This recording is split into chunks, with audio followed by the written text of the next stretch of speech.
ഒരു ദിവസം കൊണ്ട് 5 വ്യത്യസ്തമായ വെള്ളച്ചാട്ടങ്ങൾ കാണാൻ കഴിഞ്ഞാലോ? പ്രകൃതിയുടെ മടിത്തട്ടിലേക്കുള്ള ഒരു യാത്ര.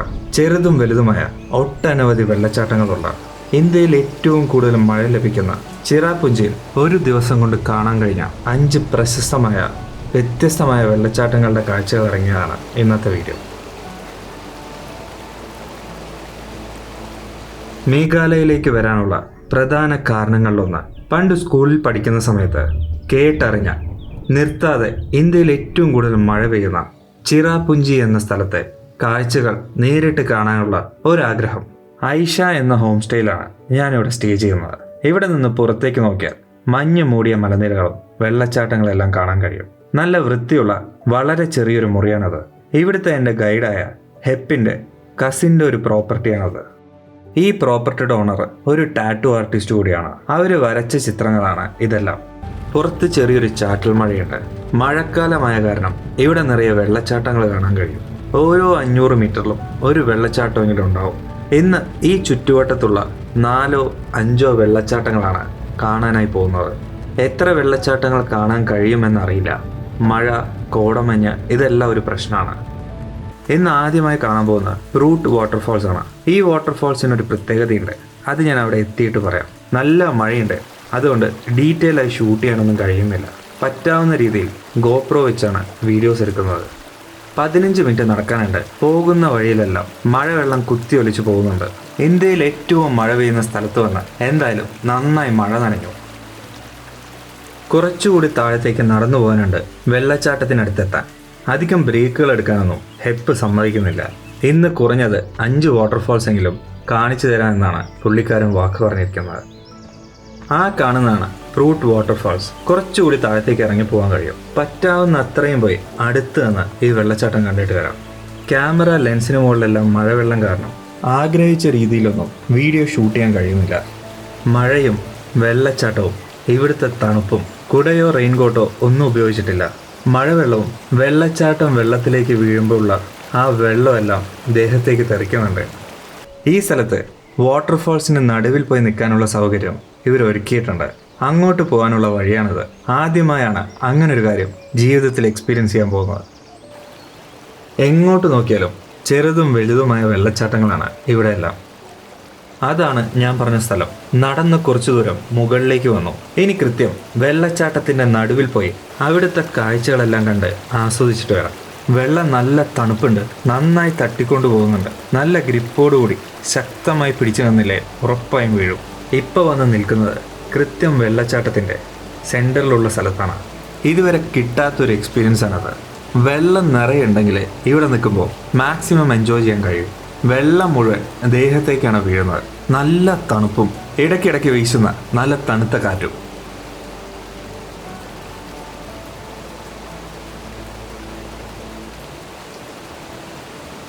ഗൈഡ് തന്ന ഉറപ്പിൻ്റെ പുറത്താണ് ഇതുവരെ നടന്നു വന്നത്. സേഫ് ആണെന്ന് പുള്ളിക്കാരൻ പറഞ്ഞു. ഒറ്റയ്ക്കാണ് വന്നതെങ്കിൽ ഉറപ്പായും ഇതുവരെ ഒന്നും നടന്നു വരില്ല. ഇങ്ങനെ ഒരു സ്ഥലമുള്ളത് പോലും ചിലപ്പോൾ ശ്രദ്ധിക്കാതെ പോയിട്ടുണ്ടാവും. ഇനിയും കുറേ സമയം അവിടെ നിൽക്കണമെന്ന് ആഗ്രഹമുണ്ടെങ്കിലും അവിടെ നിന്നാൽ ലേറ്റ് ആവും. ഇന്ന് കുറേ സ്ഥലങ്ങൾ കാണാനുണ്ട്. ഈ സ്ഥലത്തെക്കുറിച്ച് ഹെപ്പ് കുറച്ച് കാര്യങ്ങൾ പറഞ്ഞു തന്നു. വളരെ അടുത്ത കാലത്താണ് ഇവിടേക്കുള്ള റോഡ് പണി തീർത്തത്. ഈ ഒരു സ്ട്രെച്ചിൽ ഏകദേശം 8-10 വാട്ടർഫാൾസ് ഉണ്ട്. റോഡ് വരുന്നതിന് മുമ്പ് ആളുകൾ ട്രെക്കിംഗ് ചെയ്തായിരുന്നു ആ വാട്ടർഫാൾസ് എല്ലാം കാണാൻ പോരുന്നത്. അങ്ങനെ നടന്നു പോകുന്ന ആളുകൾ ഇപ്പോഴും ഉണ്ട്. ഇനി കാണാൻ പോകുന്ന ലിങ്സിയാർ വാട്ടർഫാൾസ് ആണ്. എൻട്രി ടിക്കറ്റ് എടുത്തു. ക്യാമറയ്ക്കും എക്സ്ട്രാ കാശ് കൊടുക്കണം. ആ എമൗണ്ട് എല്ലാം ഇവരിവിടെ ടൂറിസം ഡെവലപ്മെൻറ്റിന് വേണ്ടി തന്നെയാണ് യൂസ് ചെയ്യുന്നത്. വാട്ടർഫാൾസിനടുത്ത് എത്താനായി കുറച്ചു ദൂരം താഴേക്ക് നടക്കാനുണ്ട്. താഴെ നടന്നെത്താറായാലും ഇവിടെ ഒരു ഭാഗത്തായി ഡ്രസ് ചേഞ്ചിങ് റൂമും വാഷ്റൂമും ഉണ്ട്. ചെറിയൊരു എമൗണ്ട് കൊടുത്ത് അത് യൂസ് ചെയ്യാൻ കഴിയും. 10 മിനിറ്റ് താഴത്തേക്ക് നടന്നപ്പോഴേക്കും വെള്ളച്ചാട്ടത്തിനടുത്തെത്തി. പ്രോപ്പർ സ്റ്റെപ്പുകളുണ്ട്, അതുകൊണ്ട് വലിയ പ്രയാസമില്ല താഴത്തേക്ക് നടന്നു വരാൻ. 2 തട്ടുകളായിട്ടാണ് ഈ വെള്ളച്ചാട്ടം ഉള്ളത്. വെള്ളം വീഴുന്നിടത്ത് നല്ല ആഴമാണ്, അതുകൊണ്ട് ഒന്ന് സൂക്ഷിക്കാൻ ഹെപ്പ് പറഞ്ഞിരുന്നു. അതുപോലെ ഇവിടെ വരുന്ന ടൂറിസ്റ്റുകളെയൊന്നും മഴക്കാലത്ത് ആ ഭാഗത്ത് ഇറങ്ങാൻ സമ്മതിക്കില്ല. ദൂരെ നിന്ന് ഇതിൻ്റെ ഭംഗി കണ്ട് ആസ്വദിക്കാം. അതാണ് ഏറ്റവും സേഫായ കാര്യം. പിന്നെ വെള്ളത്തിൽ ഇറങ്ങണമെന്ന് ആഗ്രഹമുള്ളവർക്ക് കുറച്ച് ദൂരെയായി അധികം ആഴമില്ലാത്ത സ്ഥലങ്ങളുണ്ട്. അവിടെ ഇറങ്ങി എത്ര സമയം വേണമെങ്കിലും വെള്ളത്തിൽ സ്പെൻഡ് ചെയ്യാം. അങ്ങനെ ഇന്നത്തെ രണ്ടാമത്തെ വെള്ളച്ചാട്ടവും കണ്ടു കഴിഞ്ഞു. ഇനിയുണ്ട് ഇവിടെ കാണാൻ. ഇവിടെ നിന്ന് യാത്ര തിരിക്കുകയാണ്. അടുത്ത സ്ഥലത്തേക്കായി പോകുന്നതിന് മുമ്പ് ഇവിടെ ലോക്കൽ ഫുഡ് കിട്ടുന്ന ഒരു സ്ഥലമുണ്ട്, അവിടെ കൊണ്ടുപോകാമെന്ന് ഹെപ്പ് ഉറപ്പ് പറഞ്ഞിരുന്നു. ഇനി ആഹാരം കഴിച്ചിട്ടാണ് അടുത്ത സ്ഥലത്തേക്കുള്ള യാത്ര. നമ്മുടെ നാട്ടിൻപുറങ്ങളിലെല്ലാം കാണുന്ന പോലുള്ള ചെറിയൊരു ചായക്കട. ഇവിടെയാണ് ഇന്ന് ഉച്ചയ്ക്ക് ഫുഡ് കഴിക്കാൻ പോകുന്നത്. ഈ ഗ്ലാസ്സിനകത്ത് മുഴുവൻ പല രീതിയിലുള്ള പോർക്കുകളാണ് ഉണ്ടാക്കി വെച്ചിരിക്കുന്നത്. കൂടെ ചിക്കനും ഉണ്ട്. ചൂടുള്ള ചോറിൽ നിന്ന് ആവി ഇങ്ങനെ പറക്കുന്നുണ്ട്. വളരെ സിമ്പിൾ ആയിട്ടുള്ള ഫുഡാണ്. ചോറും ദാളും ഉരുളക്കിഴങ്ങ് ഉപ്പേരിയും കൂടെ ഉപ്പിലിട്ടതും. നോൺ വെജ് നമുക്ക് സെപ്പറേറ്റ് വാങ്ങണം. സ്മോക്ഡ് പോർക്കും ചിക്കനും രണ്ടും ടേസ്റ്റ് ചെയ്തു. രണ്ടും നന്നായിട്ടുണ്ട്. കുറെ ദിവസത്തിന് ശേഷം വീട്ടിൽ ഫുഡ് കഴിച്ച ആ ഒരു ഫീല് അതിവിടെ കഴിച്ചപ്പോൾ കിട്ടി. ഇനി അടുത്ത വാട്ടർഫാൾസിലേക്ക്. ചെറുതും വലുതുമായ ഒരുപാട് വാട്ടർഫാൾസ് ഇവിടെ കാണാനുണ്ട്. കുറഞ്ഞതൊരു 5 എണ്ണമെങ്കിലും ഇന്ന് കണ്ടു തീർക്കണം എന്നാണ് രാവിലെ ഇറങ്ങുമ്പോൾ പ്ലാൻ ചെയ്തത്. ഇടയ്ക്കൊന്ന് വണ്ടി നിർത്തി. ആ മഞ്ഞ് മൂടിയിരിക്കുന്ന ഭാഗത്തിന്റെ അപ്പുറത്തെ ഭാഗം ബംഗ്ലാദേശാണ്. ഇന്ത്യ ബംഗ്ലാദേശ് ബോർഡർ ലൈൻ പോലെയാണ് ഇപ്പൊ അവിടെ മഞ്ഞ് മൂടി നിൽക്കുന്നത്. അടുത്തതായി കാണാൻ പോകുന്ന റോഡ് അരികിലുള്ള ഒരു വെള്ളച്ചാട്ടമാണ്. ഇത് മഴക്കാലത്ത് മാത്രം കാണാൻ കഴിയുന്ന ഒരു വെള്ളച്ചാട്ടമാണ്. ഏകദേശം ഒരു ഡിസംബർ ആകുമ്പോഴേക്കും വെള്ളം വറ്റും. വേനൽക്കാലത്തല്ല ഇവിടെ വന്നാൽ ഇങ്ങനൊരു വെള്ളച്ചാട്ടം ഇവിടെ ഉണ്ടായിരുന്നെന്ന് ആദ്യമായി വരുന്നവർക്ക് മനസ്സിലാവില്ല. പെട്ടെന്നാണ് കോടമഞ്ഞ് വന്ന് മൂടിയത്. അത് കാരണം എത്ര ഉയരത്തിൽ നിന്നാണ് അത് വീഴുന്നതെന്ന് കൃത്യമായി മനസ്സിലാക്കാൻ കഴിയുന്നില്ല. പ്രശസ്തമായ ദൂദ്സാഗർ വാട്ടർഫോൾ ആണ് പെട്ടെന്ന് ഇത് കണ്ടപ്പോൾ മനസ്സിലേക്ക് കയറി വന്നത്. ഈ വെള്ളച്ചാട്ടം കാണാൻ എൻട്രി ടിക്കറ്റ് ഒന്നുമില്ല.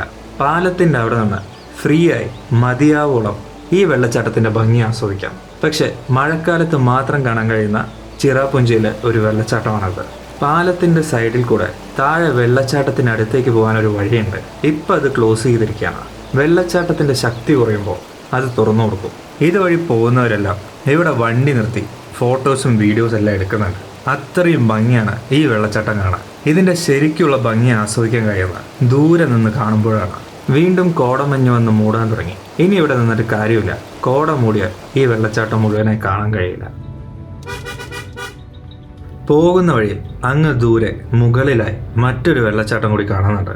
അവിടേക്ക് പോവാം എന്ന് ഹെപ്പ് പറഞ്ഞെങ്കിലും മേഘാലയ ട്രിപ്പ് പ്ലാൻ ചെയ്തപ്പോഴേ കാണാൻ ആഗ്രഹിച്ച 2 വെള്ളച്ചാട്ടങ്ങളാണ് ഇനി കാണാൻ പോകുന്നത്. ഇവിടുത്തെ ഏറ്റവും പ്രശസ്തമായ 2 വെള്ളച്ചാട്ടങ്ങൾ.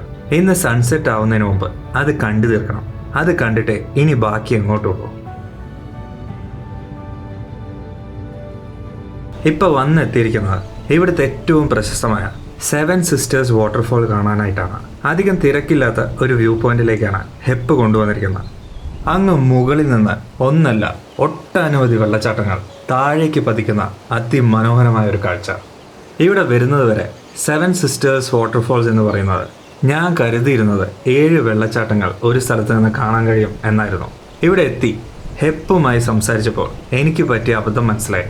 നോർത്ത് ഈസ്റ്റ് റീജിയനെ നമ്മൾ സാധാരണയായി വിളിച്ചു വരാറ് 7 സിസ്റ്റേഴ്സ് ആൻഡ് ദ ബ്രദർ എന്നാണ്. അതേ പേരാണ് ഈ വാട്ടർഫോൾസിനും കൊടുത്തിരിക്കുന്നത്. അല്ലാതെ 7 വെള്ളച്ചാട്ടങ്ങളുള്ള സ്ഥലം എന്നല്ല ഇതിനർത്ഥം. മഴക്കാലത്ത് ഇവിടെ നിന്ന് നോക്കിയാൽ 14 15 ചിലപ്പോൾ 20 വെള്ളച്ചാട്ടങ്ങൾ വരെ കാണാൻ കഴിയും. വേനൽക്കാലത്ത് വെള്ളം കുറയുമ്പോൾ അത് 2 3 വെള്ളച്ചാട്ടങ്ങളായി മാറും. ഞാൻ മനസ്സിലാക്കിയ ഒരു തെറ്റായ ഇൻഫർമേഷൻ നമ്മുടെ ഗൈഡായ ഹെപ്പ് നന്നായി പറഞ്ഞ് മനസ്സിലാക്കി തന്നു. ഈ വെള്ളച്ചാട്ടത്തിന് ചുറ്റുമായി കുറേ റിസോർട്ടുകളുണ്ട്. മെയിൻ റോഡിലാണ് ഇതിൻ്റെ പ്രധാന വ്യൂ പോയിന്റ് വരുന്നത്. ചിറാപുഞ്ചിയുടെ പല ഭാഗങ്ങളിൽ നിന്നും ഈ വെള്ളച്ചാട്ടം കാണാൻ കഴിയും. ഈ വെള്ളച്ചാട്ടങ്ങളിൽ നിന്ന് വീഴുന്ന വെള്ളമെല്ലാം താഴെ ഒഴുകി പോകുന്നത് നേരെ ബംഗ്ലാദേശിലേക്കാണ്. അതുകൊണ്ടാണ് മഴക്കാലത്ത് അവിടെ മുഴുവൻ വെള്ളം കയറി കിടക്കുന്നത്. മേഘാലയയുടെ പല പല ഭാഗങ്ങളിൽ നിന്നും ബംഗ്ലാദേശ് കാണാൻ കഴിയും. അങ്ങനെ കുറേ കാലങ്ങളായി കാണാൻ ആഗ്രഹിച്ച 7 സിസ്റ്റേഴ്സ് വാട്ടർഫോൾ കണ്ടു കഴിഞ്ഞു. ഇവിടുത്തെ ഒരു വാട്ടർഫോൾ കൂടി എൻ്റെ ബക്കറ്റ് ലിസ്റ്റിൽ കയറി കൂടിയിട്ട് കുറേ കാലങ്ങളായി. ഇനി നേരെ അങ്ങോട്ടാണ് പോകുന്നത്. സൊഹ്റ എന്ന പേര് നമുക്ക് പലർക്കും അറിയില്ല. ചിറാപുഞ്ചി എന്നാണ് കേട്ടുപരിചയം. ബ്രിട്ടീഷേഴ്സാണ് ചിറാപുഞ്ചി എന്ന പേരിട്ടത്. ഈ നാട്ടുകാർക്ക് ഇപ്പോഴും ഈ സ്ഥലം സൊഹ്റയാണ്. അങ്ങനെ വിളിക്കുന്നതാണ് അവർക്കിഷ്ടം. ഇവിടെ ആരും ഈ സ്ഥലത്തെ ചിറാപുഞ്ചി എന്ന് വിളിക്കുന്നതായി കേട്ടതേയില്ല. ഇനി കാണാൻ പോകുന്ന ഇന്ത്യയിലെ ഏറ്റവും ഉയരം കൂടിയ വാട്ടർഫോൾസിൽ ഒന്നായ മേഘാലയയിലുള്ള നൊക്കാലിക്കൈ വാട്ടർഫോൾസിലേക്കാണ്. കുറെ വർഷങ്ങളായി കാണാൻ ആഗ്രഹിച്ച ഒരു വാട്ടർഫാൾസ് ആണത്. ഇങ്ങോട്ട് വരുന്ന വഴിയിൽ നമ്മുടെ ഗൈഡ് ഈ വാട്ടർഫാൾസിന് പിന്നിലുള്ള ഒരു കഥ പറഞ്ഞിരുന്നു. ആ സ്റ്റോറിയാണ് ഇവിടെ കൊടുത്തിരിക്കുന്നത്. ലിക്കായ് എന്ന സ്ത്രീയുടെ ഭർത്താവ് മരിക്കാനിടയായി. അവർക്കാണെങ്കിൽ ചെറിയൊരു കുട്ടിയുണ്ട്. കുറച്ചു കാലം കഴിഞ്ഞപ്പോൾ ലിക്കായ് രണ്ടാമതൊരു വിവാഹം കഴിക്കാനിടയായി. വിവാഹശേഷം ലിക്കായുടെയും അവരുടെ കുട്ടിയുടെയും സ്നേഹത്തിൽ അസൂയ തോന്നിയ രണ്ടാം ഭർത്താവ് ലിക്കായ് അറിയാതെ ആ കുട്ടിയെ കൊന്നുകളഞ്ഞു എന്നാണ് പറയുന്നത്. ഇത് മനസ്സിലാക്കിയ ലിക്കായ് ജീവിതം തന്നെ മടുത്ത് ഈ കാണുന്ന വാട്ടർഫാൾസിന്റെ മുകളിൽ നിന്ന് ചാടി ആത്മഹത്യ ചെയ്തു. ഈ കഥയുടെ പിന്നിലുള്ള സത്യാവസ്ഥയെക്കുറിച്ച് ചോദിച്ചപ്പോൾ ഇതൊരു മിത്താവാനാണ് സാധ്യത എന്നാണ് ഹെപ്പ് പറഞ്ഞത്. എന്തായാലും അതൊന്നും ആലോചിക്കാൻ പോലും വയ്യ. ഇത്രയും വലിയ വെള്ളച്ചാട്ടത്തിന് മുകളിൽ ചെന്ന് താഴേക്കെടുത്ത് ചാടിയാലുള്ള സ്ഥിതി. ഇന്ത്യയിലെ ഏറ്റവും ഉയരം കൂടിയ വെള്ളച്ചാട്ടങ്ങളിലൊന്നായ ഈ നൊക്കാലിക്കൈ ഫോൾസ് കണ്ടതിൻ്റെ സന്തോഷത്തിലാണ് ഞാനിവിടെ നിൽക്കുന്നത്. അങ്ങനെ 5 വാട്ടർഫാൾസ് ഇന്നൊരു ദിവസം കൊണ്ട് കണ്ടു. പോകുന്ന ഡ്രൈവിനിടയിലായി ചെറുതും വലുതുമായ വേറെ കുറേ വാട്ടർഫാൾസും. പ്രകൃതിയും വെള്ളച്ചാട്ടങ്ങളെല്ലാം ഇഷ്ടപ്പെടുന്ന എനിക്ക് ഈ ഒരു ദിവസം എന്നും ഓർമ്മയിലുണ്ടാവും. ഇത് നന്നായി പ്ലാൻ ചെയ്ത് കാണിച്ചു തന്ന ഹെപ്പിനോട് എത്ര നന്ദി പറഞ്ഞാലും മതിയാവില്ല. ഇവിടെ വെള്ളച്ചാട്ടങ്ങൾ മാത്രമല്ല, കുറേ കേവുകളുമുണ്ട്. ഇന്നെന്തായാലും കേവിലേക്കുള്ള പോക്ക് നടക്കില്ല. സൺസെറ്റ് ആവാറായി. നാളെ പോകുന്നത് double decker living root bridge കാണാനായിട്ടാണ്. ലോകത്ത് മറ്റെവിടെയും കാണാൻ കഴിയാത്ത, മേഘാലയയിൽ മാത്രം കാണാൻ കഴിയുന്ന ജീവിച്ചിരിക്കുന്ന വേരുകൾ കൊണ്ടുണ്ടാക്കിയ ഡബിൾ ഡക്കർ പാലം. അതൊരിക്കലും മിസ് ചെയ്യാൻ ആഗ്രഹമില്ല. അത് കഴിഞ്ഞ സമയമുണ്ടെങ്കിൽ കേവിലും പോകുന്നതായിരിക്കും. അതെല്ലാം ഇനി അടുത്ത എപ്പിസോഡിൽ ഉൾപ്പെടുത്താം. ഈ വീഡിയോ എല്ലാവർക്കും ഇഷ്ടമായെന്ന് കരുതുന്നു. പുതിയൊരു വീഡിയോ ആയി വീണ്ടും വരാം.